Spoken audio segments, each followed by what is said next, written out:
اعوذ باللہ من الشیطان الرجیم بسم اللہ الرحمن الرحیم الحمدللہ حمدا کثیرا طیبا مبارکا فیہ کما یحب ربنا ویرضا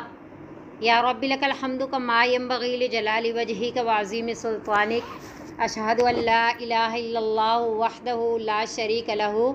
الہا واحدا احدا صمدا لم یتخذ صاحبۃ ولا ولدا ولم یکن لہ کفوا احد اللہم صلی علی محمد کل ما ذکرہ الذاکرون وصلی علی محمد کل ما غفل عن ذکرہ الغافلون رب یسر ولا تعسر وتمم بالخیر رب اشرح لی صدری ویسر لی امری واحلل عقدۃ من لسانی یفقہوا قولی رب زدنی علما کثیرا نافعا حسبنا اللہ نعم الوکیل نعم المولا ونعم النصیر لا حول ولا قوة الا باللہ العلی العظیم وما توفیقی الا باللہ علیہ توکلت والیہ انیب سبحانک لا علم لنا الا ما علمتنا انک انت العلیم الحکیم بسم اللہ الرحمن الرحیم۔ آج ہم پڑھیں گے پارہ نمبر 4 شروع سے۔ سورہ آل عمران چل رہی ہے اور پارہ نمبر 4 ہے۔ سورہ آل عمران میں ہی یعنی پارہ نمبر 3 کے آخر میں ہم نے بالکل آخری آیت میں پڑھا تھا کہ جیسے سونا بھر زمین بھر بھی سونا دیں فدیے کے طور پہ تو معافی نہیں ملے گی، اور وما لہم من ناصرین یعنی کہ تھوڑا وہ صدقے کے بارے میں پڑھا تھا، فدیے کے بارے میں پڑھا تھا۔ بہرحال اسی سے آگے جو ہے مسلمانوں کے لیے جو صدقات قابل قبول ہیں اور زیادہ ثواب کا حصول ہو جاتا ہے ان میں، تو ان کا تذکرہ ہے۔ لا تنالوا البر، ہرگز نہیں پا سکو گے تم نیکی کو، حتی تنفقوا، یہاں تک کہ تم خرچ کرو۔ ہرگز نہیں پا سکو گے نیکی کو یعنی نیکی کے کمال کو۔ حتی تنفقوا، یہاں تک کہ خرچ کرو تم، مما، اس چیز سے، ایسی چیزوں میں سے، تحبون، جن کو تم خود چاہتے ہو، پسند کرتے ہو، وما تنفقوا، اور جو کچھ بھی خرچ کرتے ہو تم، من شیء، یا خرچ کرو گے تم، من شیء، کسی بھی چیز سے، فإن اللہ، پس بے شک اللہ رب العزت بھی اس کو علیم، جاننے والے ہیں۔ تو اس کے بارے میں چند باتیں سمجھتے ہیں۔ سب سے پہلے بر کے بارے میں سمجھ لیتے ہیں کہ بر کسے کہتے ہیں۔ بر با کے زیر کے ساتھ بھی اور با کے زبر کے ساتھ بھی یعنی حق کی پوری ادائیگی کو کہتے ہیں۔ حق کی پوری ادائیگی کرنے کو اور پورے طور پہ سبکدوش ہونے کو کہتے ہیں، حسن سلوک کو کہتے ہیں۔ زبر کے ساتھ بھی آیا جیسے وَبَرًّا بِوَالِدَیْہِ، اور حضرت عیسیٰ علیہ السلام کے بارے میں آیا وَبَرًّا بِوَالِدَتِی، اپنے والدہ کے لیے بر یعنی مکمل والدین کی حق کی ادائیگی جو ہے، ان کے حقوق سے پورے طور پہ سبکدوش ہونے کے لیے بر لفظ استعمال ہوا۔ بار بھی کہتے ہیں یعنی پورے حق کی ادائیگی کرنے والا، اور اسی سے ابرار بھی ہے، جیسا کہ قرآن شریف میں ہے ان الابرار یشربون من کأس کان مزاجها کافورا۔ پھر ایک جگہ ہے ان الابرار لفی نعیم وان الفجار لفی جحیم، کہ ابرار لوگ جو ہے نعمتوں میں یعنی جنت میں ہوں گے، اور فجار جحیم میں یعنی جہنم میں ہوں گے۔ تو ابرار کی صف میں شامل ہونے کے لیے کمال والی نیکی کرنا بر کہتا ہے، بر کہلاتا ہے۔ جیسا کہ ہم نے دوسرے پارے میں بھی، دوسرے پارے کے 1 2 3 میرا تیسرا رکوع ہے، لیس البر ان تولوا وجوہکم قبل المشرق والمغرب ولکن البر من آمن باللہ، یعنی صرف قبلے کی طرف منہ کر لینا ہی نیکی نہیں ہے۔ پھر ابواب البر ہم نے بہت ساری چیزیں پڑھی تھی کہ یہ ابواب البر ہیں،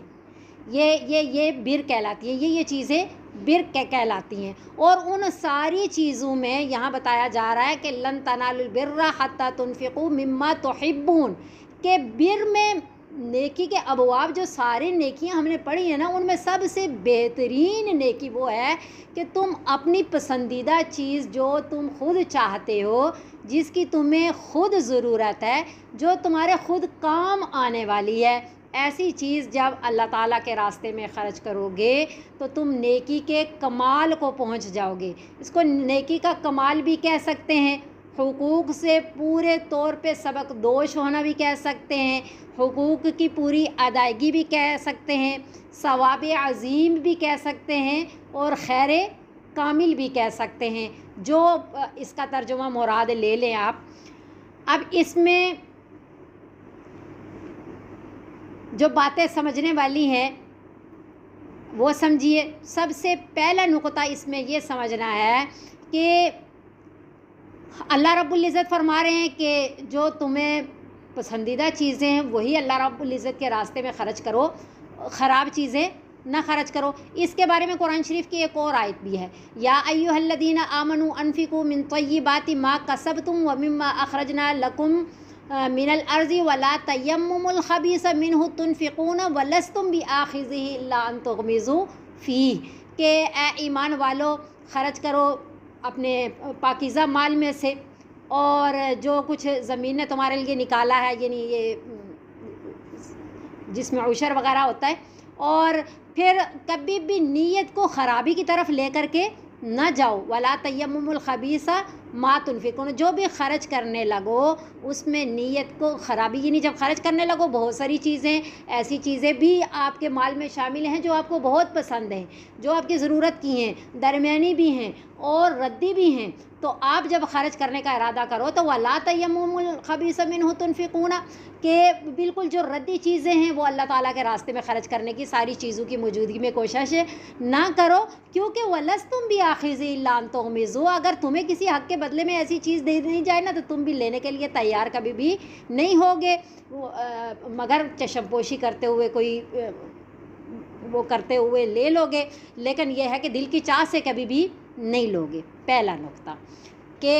اچھی چیزیں، درمیانی چیزیں، ردی چیزیں ساری موجود ہیں، تو کوشش کیا کرنی چاہیے کہ اچھی والی چیز اللہ تعالیٰ کے راستے میں خرچ کریں اگر نیکی کا کمال چاہتے ہو، اگر ابرار کی صف میں شامل ہونا چاہتے ہو۔ دوسری بات یہ کہی گئی کہ مما تحبون، ان چیزوں میں سے جن کو تم چاہتے ہو، جن کو پسند کرتے ہو، تو یہ مطلب نہیں ہے کہ جتنا سارا کچھ اچھا ہے وہ آپ اللہ تعالیٰ کے راستے میں خرچ کر دو اور خود اپنے لیے پسندیدہ چیز استعمال نہ کرو، یا اپنے لیے یا اپنے بچوں کے لیے، اپنے لوگوں کے لیے نہ چھوڑو، ایسا بھی نہیں ہے۔ سارے کا سیارہ دینے کا نہیں کہا گیا، بلکہ مما تحبون، کچھ دینے کو کہا گیا۔ دو باتیں۔ تیسری بات یہ ہے کہ ضروری نہیں کہ اچھی چیز وہی ہو جو بہت بڑی چیز ہے، بڑی قیمتی ہے، بڑی اعلیٰ ہے۔ کہا گیا ہے کہ جو تمہارے پسند کی ہے اور جو تمہارے کام میں ہے، تمہارے خود کام میں ہے، چاہے وہ ہلکی سی چیز ہے۔ بزرگ فرماتے ہیں کہ چاہے وہ ایک کھجور کا دانہ ہی ہو، اس کی تمہیں خود ضرورت تھی تو تم نے دے دیا۔ جیسے مما تحبون کے مفہوم میں یہ بات بھی آتی ہے کہ وَيُطْعِمُونَ الطَّعَامَ عَلَىٰ حُبِّهِ مِسْكِينًا، اپنی ضرورت پہ، اپنی محبت پہ آپ یتیم کو ترجیح دے کر کے اس کو کھلاتے ہو، اور وَيُؤْثِرُونَ عَلَىٰ أَنفُسِهِمْ وَلَوْ كَانَ بِهِمْ خَصَاصَةٌ، اور ترجیح دیتے ہو تم اپنے اوپر باوجود اس کے کہ تم خود بھی بھوک میں مبتلا ہو۔ تو ایسا یہ نیکی کا کمال جو ہے وہ صحابہ کرام رضوان اللہ علیہم اجمعین کے بہت سارے قصے ہیں کہ خود ضرورت ہونے کے باوجود بھی انہوں نے اپنے خود بھوکے ہونے کے باوجود بھی دوسرے بھوکے کو اپنے اوپر ترجیح دی۔ تو بہرحال کوئی چھوٹی سی چیز ہے، آپ کو پسند ہے، آپ کے کام میں ہے، آپ نے اللہ تعالیٰ کی محبت میں، آپ نے نیکی کا کمال حاصل کرنے کے لیے، آپ نے ابرار کی صف میں شامل ہونے کے لیے وہ دے ڈالی، تو وہ لن تنالوا البر حتی تنفقوا مما تحبون پہ گویا کہ ہم عامل ہو گئے۔ اگلی بات سمجھنے والی یہ ہے کہ اب یہ مطلب اور معنی بالکل بھی نہیں ہے کہ نیکی تبھی ملے گی جب آپ ایسی چیز اللہ تعالیٰ کے راستے میں خرچ کرو گے جس سے تم خود محبت کرتے ہو یا تمہیں ضرورت ہے، بلکہ ساتھ ہی اللہ نے فرمایا وَمَا تُنْفِقُوا مِنْ شَيْءٍ، جو کچھ بھی خرچ کرو گے تم کسی بھی چیز سے، فَإِنَّ اللَّهَ بِهِ عَلِيمٌ، پس بے شک اللہ تعالیٰ اس کو جاننے والے ہیں، اللہ اخلاص کو دیکھتے ہیں۔ اگر ردی چیزیں بھی اللہ تعالیٰ کے راستے میں خرچ کر رہے ہو تو اس میں بھی آپ کو نیکی ملے گی۔ بعض دفعہ ضرورت سے زائد چیزیں گھر میں موجود ہوتی ہیں جو ہم کسی کے اپنے کام کی نہیں ہوتی اور دوسرے اس کے لیے ضرورت مند ہوتے ہیں، تو ایسے لوگوں کو دے دینے میں ثواب ہے، لیکن ان ثواب میں فرق ہے، وہ اس میں نیکی کا کمال ملتا ہے اور اس میں نیکی ملتی ہے، اس میں افضل درجہ ملتا ہے اور اس میں ادنا درجہ، ایک اعلیٰ درجہ ہے، ایک ثواب سے خالی یہ بھی نہیں ہے، اس میں بھی ثواب ضرور ملتا ہے۔ جو یہ کہا گیا ہے پہلا نقطہ جو ہم نے سمجھا تھا نا کہ خراب چیز اللہ تعالیٰ کے راستے میں نہ خرچ کرو، وہ اس میں اور اس بات میں کیا فرق ہے؟ یہاں کہا گیا ردی چیز بھی دے سکتے ہو، وہاں ہے کہ ردی چیز نہ دو، اعلیٰ ہی دو۔ مطلب یہ تھا دونوں میں فرق یہ ہے کہ ہمیشہ اب جب بھی چناؤ کرو تو ردی چیز کا، پھر یہ توہین ہے، پھر یہ اللہ تعالیٰ کے راستے میں دینے کا وہ انداز ٹھیک نہیں ہے۔ آپ اعلیٰ بھی دیتے ہو، آپ متوسطہ بھی دیتے ہو، آپ ادنا بھی دیتے ہو، تو پھر ہر ایک کا ثواب ملے گا، اعلیٰ کا اعلیٰ ثواب ملے گا، متوسطہ چیز کا متوسطہ ثواب ملے گا اور ادنا کا ادنا ثواب ملے گا۔ جس درجے کی چیز دو گے ویسا ہی مقام و ثواب پائیں گے۔ تو اس لیے جہاں کہا گیا ہے ردی چیز مت خرچ کریں، وہ اس لیے کہا گیا ہے کہ بالکل اعلیٰ خرچ ہی نہ کریں، ردی ہی خرچ کریں تو ٹھیک نہیں ہے۔ آگے کل الطعام کان حلا لبنی اسرائیل، ہر کھانا تھا، کھانے کی چیزیں تھی حلال بنی اسرائیل کے لیے، الا ما حرم اسرائیل، مگر جو خود حرام کر رہی تھی اسرائیل نے، اسرائیل یعنی حضرت یعقوب علیہ السلام، یہ یعقوب علیہ السلام کا لقب ہے نا اسرائیل، تو جو خود ہی یعقوب علیہ السلام نے علی نفسی ہی اپنے آپ پر حرام کر لی تھی، من قبل اس سے پہلے کہ ان تنزل التوراۃ، یہ کہ نازل کی جائے تورات، قل اے نبی صلی اللہ علیہ وسلم آپ فرما دیجئے، فَأْتُوا لے آؤ آپ، بالتوراتی تورات کو، فَتْلُوہا بس پڑھو اس کو، ان کنتم صادقین اگر تم سچے ہو، پڑھ کر کے سناؤ کہ دیکھو اس میں کیا لکھا ہوا ہے اگر تم سچے ہی ہو اپنی بات میں۔ تو اس آیت میں کیا بتایا گیا ہے کہ نبی صلی اللہ علیہ وسلم کا ایک ہوتے ہیں اصول، بہت دفعہ یہ بات ہوئی ہے، ایک ہوتے ہیں اصول سارے انبیاء کے ایک ہی رہے۔ اصول کیا ہے؟ اللہ کو مانے، وقت کے نبی کو مانے، آخرت مرنے کے بعد دوبارہ زندہ ہونا ہے، یہ سارا کیا ہے؟ اصول ہیں۔ فرشتوں پہ ایمان لائیں، آمنت باللہ و ملائکتی و کتبی و رسولہ والیوم الآخر والقدر خیری و شرہ من اللہ تعالی والبعث بعد الموت، یہ کیا ہیں؟ یہ اصول ہیں، یہ سارے پیغمبروں کے ایک جیسے تھے، ساری امتوں میں ایک جیسے تھے۔ اس میں نبی صلی اللہ علیہ وسلم حضرت ابراہیم علیہ السلام کی مطلب تقلید کر رہے، یعنی اتباع فرما رہے،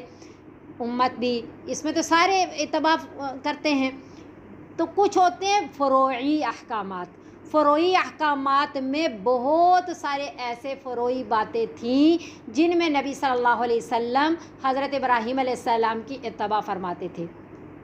حضرت ابراہیم علیہ السلام کی اتباع فرماتے۔ تو یہودیوں نے طعنہ دیا، یہودیوں نے کہا آپ تو کہتے ہیں کہ ہم حضرت ابراہیم علیہ السلام کے ملت پہ چلنے والے لوگ ہیں، ملت ابراہیمی کا اتباع کرنے والے لوگ ہیں، اور جو کام وہ کرتے تھے وہ آپ نہیں کرتے ہو، آپ جو ہے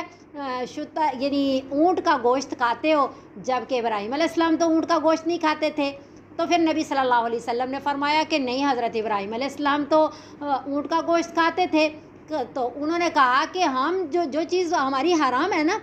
ہمارے مذہب میں، وہ حضرت ابراہیم علیہ السلام اور نوح علیہ السلام سے چلی آ رہی ہیں، اسی طرح حرام جو بنی اسرائیل میں حرام ہے، یہودیوں کے لیے حرام ہے، یہ حرمت جو ہے حضرت ابراہیم علیہ السلام اور نوح علیہ السلام سے چلی آ رہی ہے۔ نبی صلی اللہ علیہ وسلم نے فرمایا کہ نہیں، اس وقت سے چلی نہیں آ رہی ہے، یہ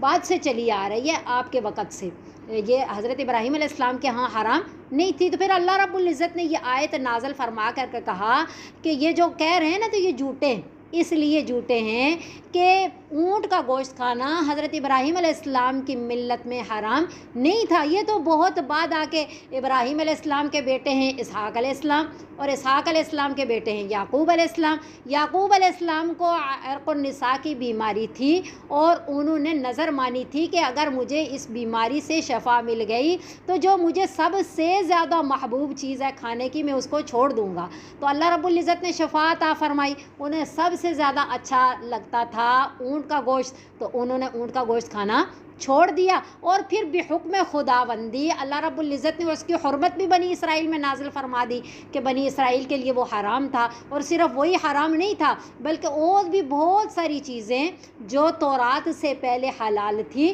تورات میں ان کی حرمت نازل ہو گئی, جس کو اللہ رب العزت نے قرآن میں بھی بیان فرمایا وعلی الذین ہادوا حرمنا کل ذی ظفر. یہ پوری آیت ہے نا کہ یہودیوں پہ ہم نے یہ ناخنوں والے جانور فلاں فلاں سب کیا کر دیا,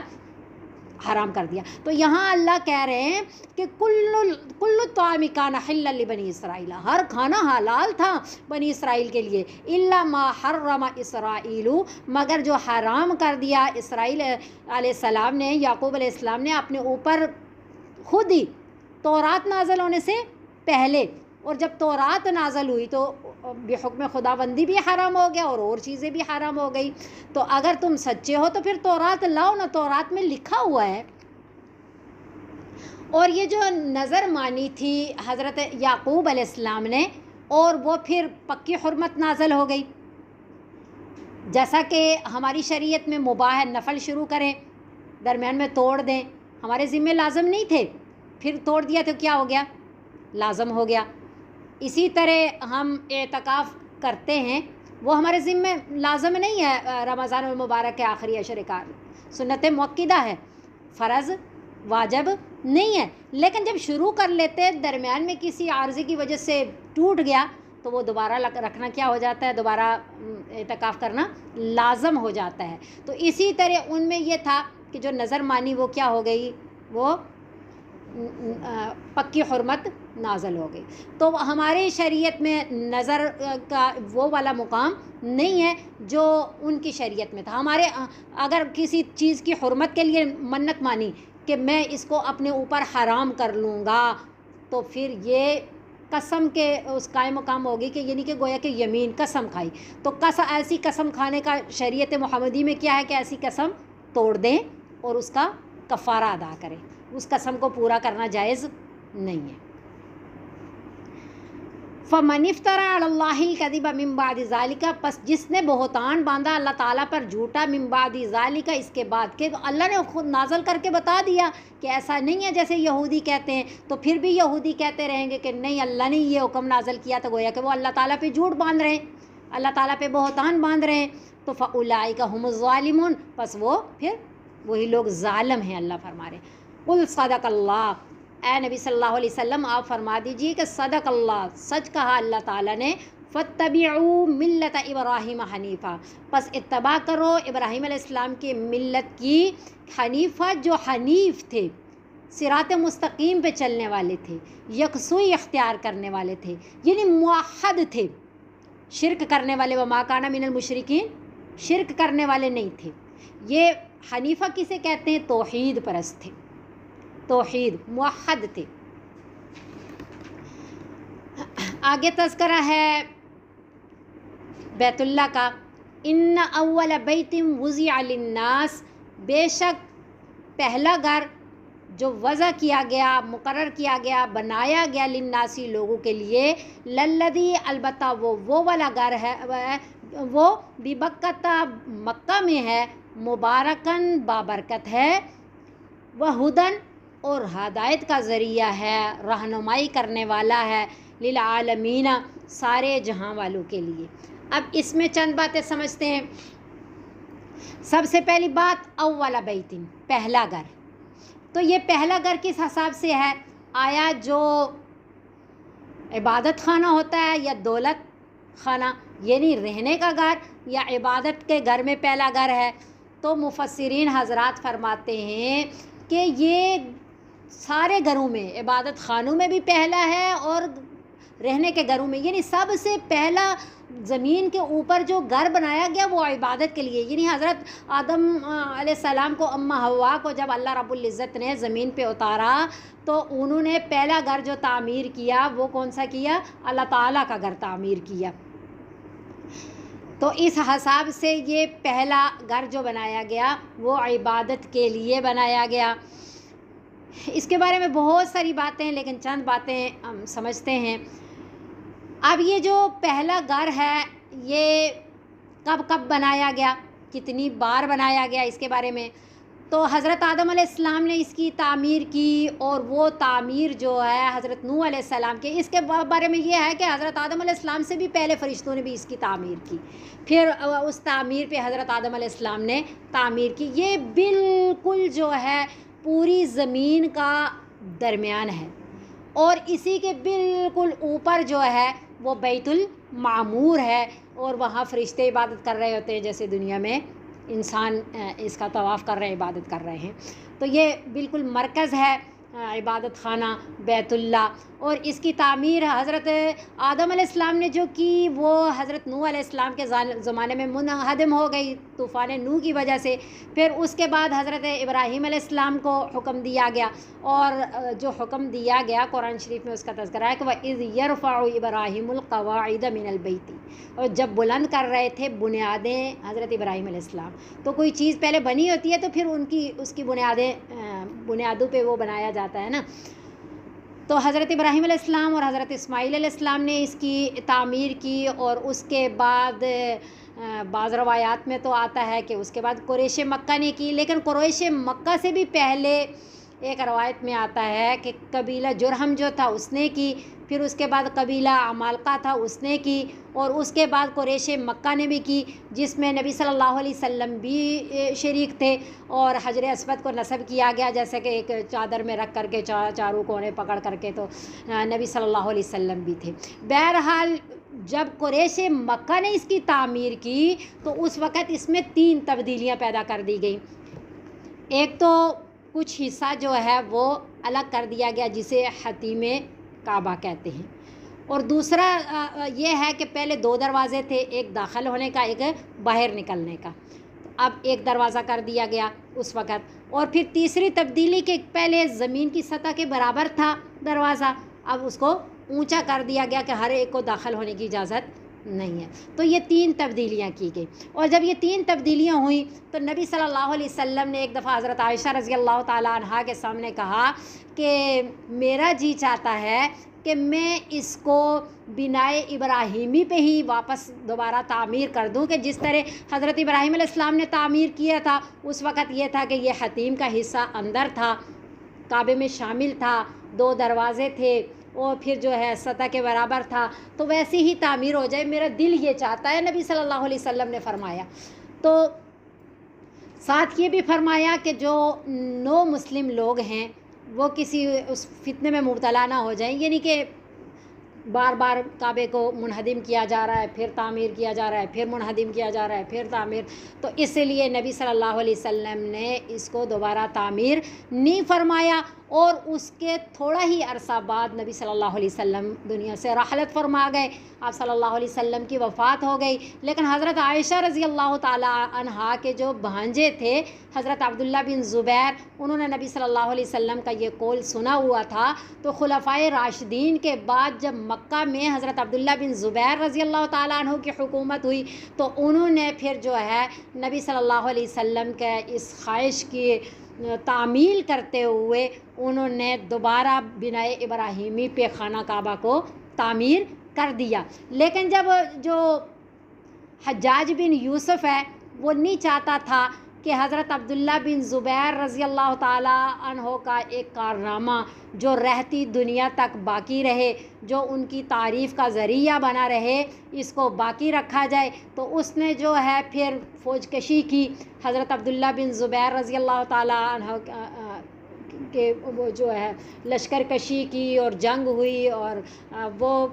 یوں سمجھے کہ بدترین جنگ تھی، کیوں کہ وہ حرم ہے، حرم میں حجاج بن یوسف کے علاوہ کسی نے بھی اس کی حرمت کو پامال نہیں کیا، حجاج بن یوسف نے کیا۔ تو بہرحال اس نے پھر دوبارہ